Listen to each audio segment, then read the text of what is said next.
নারী জাগরণের অগ্রদূত বেগম রোকেয়া দিবস। বেগম রোকেয়ার প্রতি আমার শ্রদ্ধাঞ্জলি। আমি তার লেখা থেকে কয়েকটি অংশ পড়ছি। যখনই কোনো ভগিনী মস্তক উত্তোলনের চেষ্টা করিয়াছেন, অমনি ধর্মের দোহাই বা শাস্ত্রের বচনরূপ অস্ত্রাঘাতে তাহার মস্তক চূর্ণ হইয়াছে।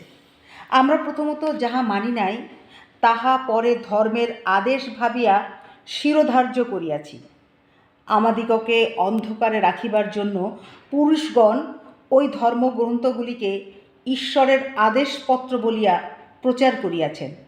এই ধর্মগ্রন্থগুলি পুরুষ রচিত বিধি ব্যবস্থা ভিন্ন আর কিছুই নয়। আমরা সমাজের অর্ধাঙ্গ। আমরা পড়িয়া থাকিলে সমাজ উঠিবে কি রূপে? কোনো ব্যক্তির এক পা বাঁধিয়া রাখিলে সে খোঁড়াইয়া খোঁড়াইয়া কতদূর চলিবে?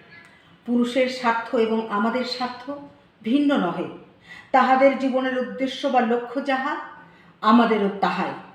ভগিনীরা, চুল রগড়াইয়া জাগিয়া উঠুন, অগ্রসর হন।